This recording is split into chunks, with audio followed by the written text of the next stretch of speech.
Baik, kita akan lanjutkan kembali untuk pembahasan kita. Mudah-mudahan masih menerus, continue dari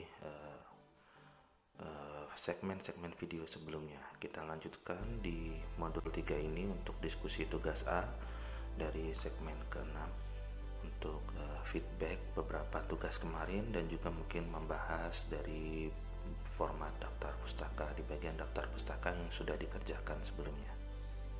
Nah, berikut ini adalah nama-nama yang kemarin filenya mengumpulkan untuk mengerjakan tugas. Secara umum kita masih membahas satu paragraf dan juga mencoba belajar bagaimana menyampaikan untuk menuliskan di bagian kutipan atau sitasi. Di sini ditunjukkan contohnya di bagian akhir kalimat dan di sini juga di bagian akhir paragraf, kurang lebih seperti itu. Nah, dari pembahasan sebelumnya ini mungkin sudah dikerjakan beberapa kali, mungkin ini yang kedua kali atau mungkin ada yang ketiga kali bagi yang mengerjakan paragraf ini dari awal.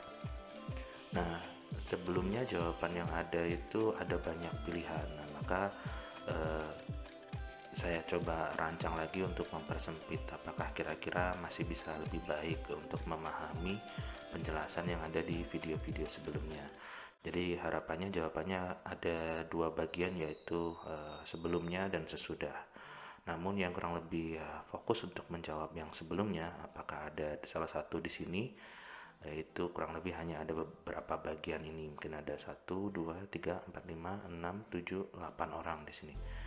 Sedangkan yang menjawab setelah perbaikan ini ada sekitar 8 ditambah 17, 25, 26, 27, 28, kurang lebih 32, kurang lebih seperti itu. Nah, dari sini ada beberapa yang muncul jawabannya, kurang lebih yang menyatakan sesuai untuk penulisan di sini. Sebelumnya ini dan sesudahnya masih tetap seperti ini, dan seterusnya. Ada yang dipilih, ada yang tidak dipilih. Nah, kemudian dari sini kita melihat ada dua bagian yang muncul secara umum. Ini bagian utama. Jadi saya pikir yang sudah menjawab, terutama yang bagian after, yang sesudah atau jawaban yang terakhir memilih di bagian ini. Dan ini menurut saya cukup memahami materi dan juga cukup memperhatikan video. Dan mungkin ada beberapa yang juga condong ke sini, tapi dalam konteks soal ini tentu saja kurang lebih penulisannya adalah seperti ini. Jadi ini sudah mulai mengerucut dan secara umum dominasi di jawaban yang terkumpul sudah relatif tepat. Sedangkan mungkin penekanannya adalah ketika ada yang memberikan jawaban yang lain seperti ini dan juga mungkin masih di tempat yang lain, saya melihatnya ada kemungkinan belum sempat memperhatikan penjelasan materi, memperhatikan video, memperhatikan format penulisan yang sudah diberikan, filenya yang sudah disampaikan berulang-ulang dan sudah dilatihkan berulang-ulang. Dan ada kalanya kita bisa melihat fokus konsentrasi dari pengerjaan tugas, karena sebelumnya tugasnya diberikan secara link video sebelumnya diberikan secara online dan penjelasannya ada di audio, sedangkan mungkin tulisannya jadi yang ada di slide mungkin sedikit membingungkan dari bagaimana cara menjawabnya. Jadi ada kemungkinan juga ada yang tidak memperhatikan video tetapi langsung meng-capture atau mengambil gambar yang kurang lebih ada soalnya, kemudian salah mengartikan. Yaitu beberapa hal yang mungkin bisa menjadi evaluasi terkait dengan proses pembelajaran. Jadi kita akan melihat siapa yang bisa memperhatikan informasi atau kita bisa berkomunikasi efektif atau tidak. Saya pikir itu bagian dari penelitian yang mungkin juga menarik, karena ketika kita mendapatkan informasi, apakah kita bisa mencerna informasi itu sesuai dengan sumbernya. Itu berkaitan dengan karya tulis juga, apakah kira-kira kalau ada suatu sumber referensi, apakah bisa ditangkap maksudnya itu sebagaimana maksud dari sumbernya. Itu juga menjadi sikap atau perilaku yang penting.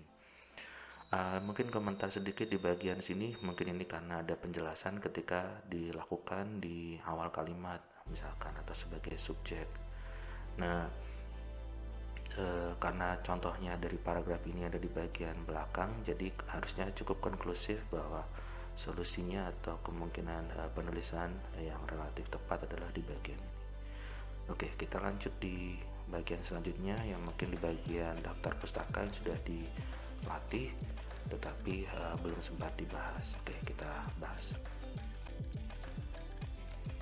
Jadi secara umum untuk format di daftar pustaka ini ada di halaman sendiri, sudah ada penjelasannya di modul 2 dan saya pikir ketika diperhatikan nanti akan mudah.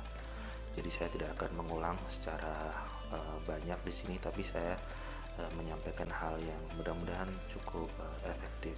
Dari jenis sumber pustaka yang digunakan, banyak digunakan itu terutama di TG itu bisa jadi buku teks, apakah makalah jurnal, peta geologi, skripsi, tesis, dan disertasi. Di sini ada contoh aturan untuk penulisan, mulai dari nama, ini dituliskan dari nama keluarga atau nama terakhir, dan juga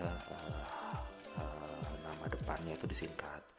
Kemudian setelah titik ini adalah sintaksnya, urutannya adalah untuk tahun dengan tanda kurung buka kurung tutup. Kemudian pemisahnya adalah titik 2, dan kemudian ini tergantung dari sumber jenis pustakanya, apakah ini textbook, buku textbook, apakah ini penulisannya untuk jurnal, peta geologi, atau untuk skripsi, tesis, atau laporan, dan seterusnya.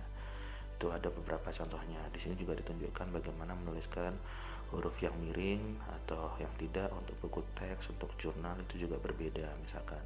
Terus kemudian ketika ada volume dan juga halaman yang disitasi. Baik, kita coba bahas salah satu saja jawaban dari yang kemarin sudah dikumpulkan di tugas A. Ini adalah contoh yang ditunjukkan dari jawaban yang ada. Jadi kemarin karena kita berharap menggunakan format, jadi harapannya ini dituliskan di bagian daftar pustaka di halaman terakhir, ya relatif terakhir setelah bagian kesimpulan. Mungkin bisa dituliskan seperti itu, dan penulisannya adalah daftar pustaka, bukan referensi, dan formatnya pasti menyesuaikan sebagaimana file yang sudah dibagikan. Jadi sudah disampaikan berkali-kali dan diulang sekali lagi di materi video ini, penjelasan materi dan modul-modul sebelumnya mungkin perlu diperhatikan. Kemudian yang perlu diperhatikan adalah tulisan teks, huruf, batas margin, ukuran kertas, dan detail lainnya menyesuaikan dengan format tersebut, atau bisa saja menggunakan format tersebut dengan langsung mengetik ulang di format tersebut. Di formatnya sudah diberikan filenya di grup kelas, di grup WA kelas. Oke, ini beberapa jawaban, jadi ini terpisah. Saya pikir nggak ada masalah kalau terpisah, tetapi penulisannya itu kan bukan seperti ini untuk daftar pustaka dan juga bukan referensi. Jadi ada aturan ukuran font, ukuran hurufnya, dan seterusnya. Kemudian ada indentasi, apakah dia menjorok di bagian pertama atau kedua, bisa diperhatikan. Ya, kemudian dari format juga ketika menulis ini secara umum, tadi bisa diperhatikan contoh yang sebelumnya, apakah ada penulisan, apakah huruf miring atau huruf tebal yang perlu diperhatikan di sini. Jadi di sini kurang lebih ini berkemungkinan berkaitan dengan judul dan nama jurnal. Jadi dari sini kurang lebih kalau saya sudah terbiasa mungkin berkemungkinan ini adalah nama jurnal. Jadi kalau tidak ada tanda miringnya berarti ada kemungkinan ini juga masuk ke bagian judul, jadi masih dianggap bagian judul. Jadi ada baiknya mengikuti format sehingga lebih jelas. Kemudian ketika volume itu dituliskan bagaimana, itu juga diperhatikan. Nah, kemudian di sini juga ada beberapa hal. Di sini ada alen, CP, kemudian koma ini P. Nah, ini kan kemungkinan ini adalah nama pertama, ini nama kedua, nama terakhir atau nama keluarga. Ini adalah kata dari nama pertamanya. Sedangkan ini kayak dibalik begitu, jadi P aman, C Richter. Kalau kita mau konsisten ya itu kita lihat aturan yang sudah ada. Mungkin di beberapa daftar pustaka yang lain menggunakan format yang seperti ini, yang artinya yang pertama saja yang dibalik sedangkan yang terakhir itu urut. Tapi untuk eh, konsistensi dari penulisan kita bisa lihat. Terus kemudian mungkin untuk yang seperti ini kita mungkin cukup volume saja juga tidak apa-apa, tidak harus menggunakan volume dan number dan halaman dan seterusnya.